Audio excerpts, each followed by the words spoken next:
Today, hanging by a thread?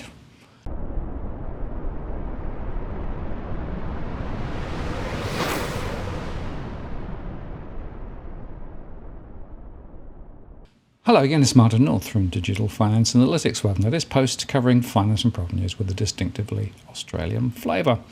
Well, according to the SMH, home buyers looking to get a foot on the property ladder, but fear missing out as prices in our two largest capital cities become increasingly unaffordable, are urged to consider waiting and to use the time to save for a bigger deposit.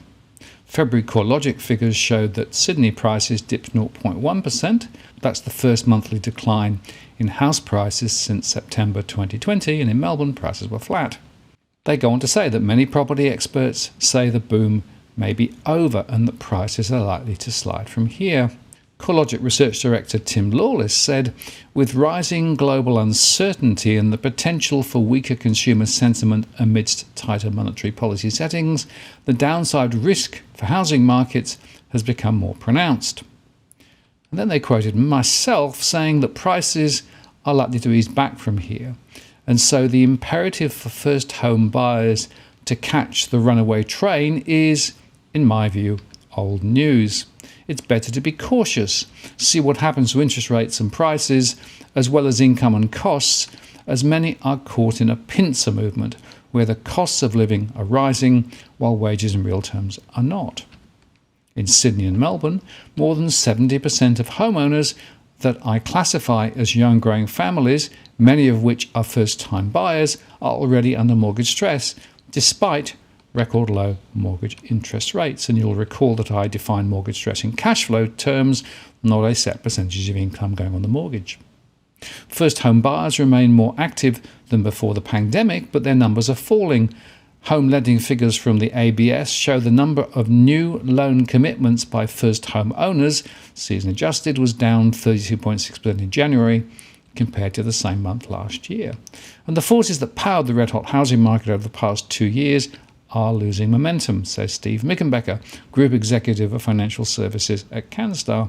Looming higher mortgage interest rates and rising costs of living on essential items such as petrol and food are leaving potential home buyers with less discretionary income and capacity to borrow. There is now a firming expectation of Reserve Bank cash rate increases later in the year, which should start to slow what has been a strong 2-year run in home lending and property prices, Mickenbecker says. Westpac last week lifted their fixed interest mortgage rates for the third time this year, following similar moves by other major banks. That shows just how quickly interest rates rise when they start moving off the floor, Mickenbecker says. Borrowers have to prepare for multiple interest rate increases and a big leap in repayments. Still, previous predictions for significant property price falls have proven to be wrong, and forecasts are not universal across the housing industry. While some analysts are seeing sizable declines in Sydney and Melbourne, others, such as my housing market chief economist Andrew Wilson and SQM Research founder Louis Christopher, are expecting a soft landing for property prices. They point to the return of mass overseas migration and rising confidence as the economy recovers from the COVID-19 pandemic as reasons why a house price crash is unlikely. Rents are rising strongly in Sydney, another factor to consider in the decision of whether to become a homeowner.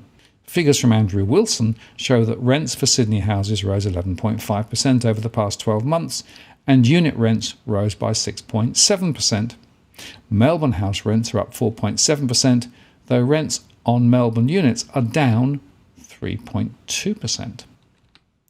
And talking of consumer sentiment, despite overcoming the threat of the Omicron wave, economic recovery has never felt so far away, at least for a quarter of Australians. The latest index from ANZ Roy Morgan revealed that consumer confidence fell 2.6 points in the last week of February, with Queensland taking the most hits with a 10.9% decline. Queensland was followed by Western Australia, dropping 5 points to 97.4% when the state breached thousands of COVID-19 cases over that week. However, consumer confidence edged up 0.7% in New South Wales and 3.6% in South Australia. Only 14% of Australians are expecting a positive outcome for the economy over the next 12 months, compared to the 25% who were in anticipation of a negative outcome, according to Roy Morgan. Aside from the East Coast flooding, David Plank, the head of Australian economics, said confidence also dropped due to a spike in COVID-19 cases in Western Australia and the rising geopolitical tensions. However, it is noted in the report that 2/3 of the interviews were conducted prior to the Russia-Ukraine crisis. The fact that Queensland and Western Australia fell the most suggests local factors were key, Plank says. Household inflation expectations surged to a new 7-year high at 5.3% as retail petrol prices continue to climb. As for the impact of flooding on property values, it's still too early to say.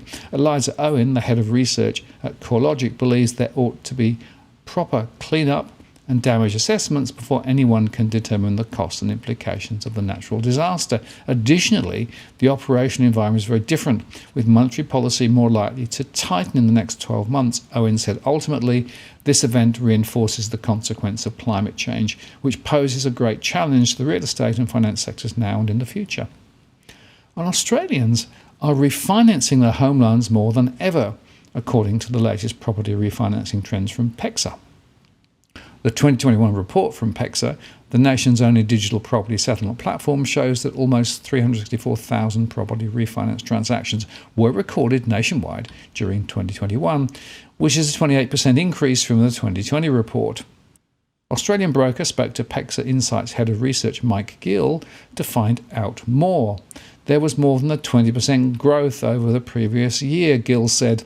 We saw a very rare double interest rate cut in March 2020 with a spike in refinancing happening shortly after that. And Gill said he believed the increase was purely driven by the speculation of interest rates increasing during the second half of 2021. The refinancing trend was happening across cities and regional areas, with all states and territories benefiting from the healthy competition among banks and lenders, which offered interest rates at all-time lows. Refinancing is dominated by postcodes in metropolitan areas, Gill said. In particular, we're seeing lots of growth around new development areas in Western Melbourne and Western Sydney. And we saw refinancing activity was most common in more affordable areas within capital city postcodes, especially those with high levels of new builds. PEXA said that there were no signs of refinancing slowing down. Rates of refinancing continue to rise from January to February 2021 to January to February 2022. All mainland states posted double-digit year-on-year refinancing increases during 2021, with Victoria coming in first at over 125,000 refinances, up 19% year-on-year. Western Australia had the most growth over the last calendar year, tallying over 29,000 refinances, which was a 59% increase from 2020. And New South Wales, Queensland and South Australia had increases which were around 30%. During December 2021, PEXA recorded the major banks moving into their weakest position for refinancing during the past 2 years, falling behind non-major lenders in all mainland states except for WA. And findings from the report also analysed the monthly net increase or decrease in mortgages for lenders, resulting in non-major lenders moving into a stronger refinancing position in 2021.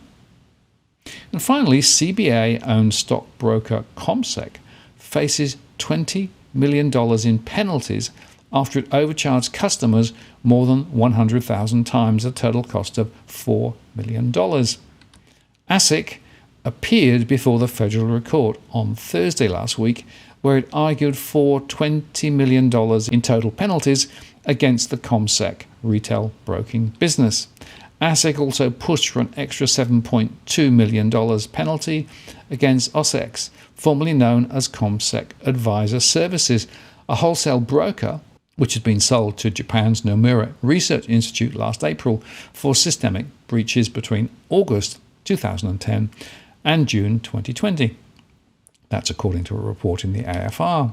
It was not clear yet who will be liable for any penalty relating to OSEX, CBA or Nomura, or with both OSEX and CBA refusing to comment on liability, saying the matter is before the courts.